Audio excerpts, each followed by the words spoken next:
Hello, everybody, and welcome to our Friday's Coffee Talk. My name is Henrike von Platen, and I'm very happy to talk with my friend Margrét Bjarnadóttir. Great to see you again this week. This week has been busy for me, but I think it has been even busier for you, right? Yeah. I'm still flashed off this week, having been at the BMW representation in Berlin, together with our patron, Hubertus Heil, the Minister of Labor, who is the patron of the Universal Fair Pay Check. And I wanted to show you, this is why you see this background today, because we had the second awards ceremonies and gave out some analysts, some developers, and the first German leader with BMW, like you know.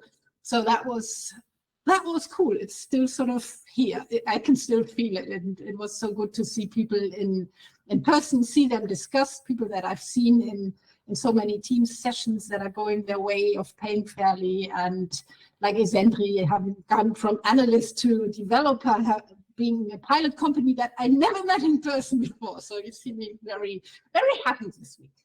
Awesome. So you mentioned BMW, right, as your first German leader. And I know as a leader, you need to share best practices, best policies, talk about what you're doing to kind of spread the word of, what you can do to drive down these gaps. So what stands out from BMW's policies and practices? Good question. They have done many things over the past years, and I think it's still a process of which I talk with them about, a process of really checking what they have done and what of those measures actually is really connected to the pay gap and actually help to drive that down, and what is maybe a good measure but not so directly connected to just driving the number down. So, but there was one outstanding one which I've heard in Germany a few times, but they were very keen on it, and that's a part of the shared teams, the shared leadership teams. And I'm not sure exactly if this is already so, if you can find this in other countries already in a way so much, but here there's even a name, you call them the tandems, and you take like two people for one position. So it's really one position that you share. We both get senior leadership, management, whatever position at XYZ company, and we two decide that we both prefer part-time, let's say 25 hours instead of 40, and we stick together, and then we, for the company, are maybe a little bit more expensive than a one person full-time, but we share the job. So it's a very different, it's a couple in a way, a partnership that we two need to have so we are able to actually fulfill this job. It turns out really good. Those teams tend to be really good when they are matched well. And with this, of course, you have the possibility to really get, in a way, a bit of rid of this issue with part-time. Because part-time suddenly, and you get rid of the issue of you can't lead in part-time, that you can't get into leadership positions if you're not working full-time. This way you can, you go in a couple into one position. And I really like that. I like the idea behind it. And for them, besides other things, but this sort of stood out and stuck in my head until now.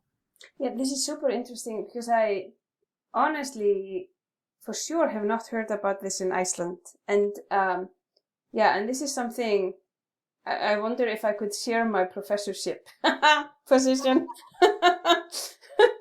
That's probably not going to happen in my lifetime. But this is super interesting. So how high does this shared positions go in the hierarchy?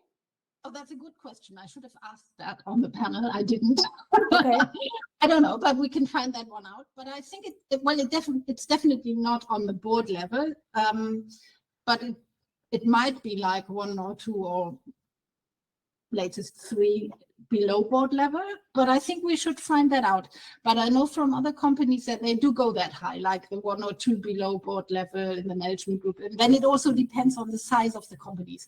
The smaller companies, less hierarchies and everything, then it works better. So I've heard that also even of the CEO level, but that's like small companies that sort of start off and two people do it together. Like in Germany, there is actually a company called Tandemploy. It's one of our networking partners. It's a couple of two women that founded the company together, and they share the C position. And what they do is sort of they help companies to do the matchmaking, so that you get good couples in a way, because that's what's the tricky part. We would need to find the couple for your professorship, and somebody who has not your brain different, but how do you do that? So I think it probably doesn't work on every position, but on many it does work. I've had the same thought that you had, thinking, how could I find, jokingly, you don't want to clone yourself, but how do you find somebody? But I really like that. So if you haven't heard of that in Iceland, it's a best practice maybe that we can carry from Germany to Iceland, and have something in the other way around. Not the Nordics always bring here, but we bring up. Yeah, no, that's super interesting. So do you have a sense for how common this is in Germany? It's not that common yet. I've heard of it for quite some years. For me, it's common in my head, but of course, it's different when you're working with a topic and you keep hearing it. But it's more something that people are thinking and talking, and some are already doing it. BMW was very strong when they were talking about it, felt very strong about it, and have been doing it for quite a while. But I don't think that it's that common yet. But it's getting more and more. And the more that you have the issue of people not wanting to work full-time plus over hours of however much it is, because I think that's really the issue. It's not always that you don't want to work full-time, it's just you don't want to work full-time plus, or you don't want to work part-time and end up, due to over hours, work full-time. So once you couple up, you fulfill the job and you can finish after the 25 hours, or a Monday, Tuesday, and split weeks and stuff like that. So I think it's something that you will hear it more and more over the next years. The generations are asking for it. They can do it. I mean, it's an organizational thing, of course, also for companies, but they can organize so many things. Why not this? Yeah. Yeah. And I mean, I think just thinking about this idea, I mean, I think this could, for example, help with employee attrition, right? So if we are losing out employees because of burnout or overwork or too long hours, or because, like you say, people don't want to work 60-hour work weeks. This is a really interesting idea. So something for our listeners to take away this week and think about and ponder on. Absolutely. And think about maybe which jobs would you have an idea for inside your company that you would say that's maybe easier to do and to get practice in it in a way. Don't take the hardest position to start off with. Take something smaller, but still make it a couple in a way, so that they can share I'm losing my English word for what I have in my head. Responsibilities? Yes, that was the one. So they can share the responsibility. Exactly. Yeah. Sounds great. So until next time, we're out of time. We're past 8 minutes. We're out of time. I'm sorry. You see, so maybe I will get one of them to talk with us. But for now, thank you very much, everybody. It was a pleasure again with Margrét, and have a great weekend.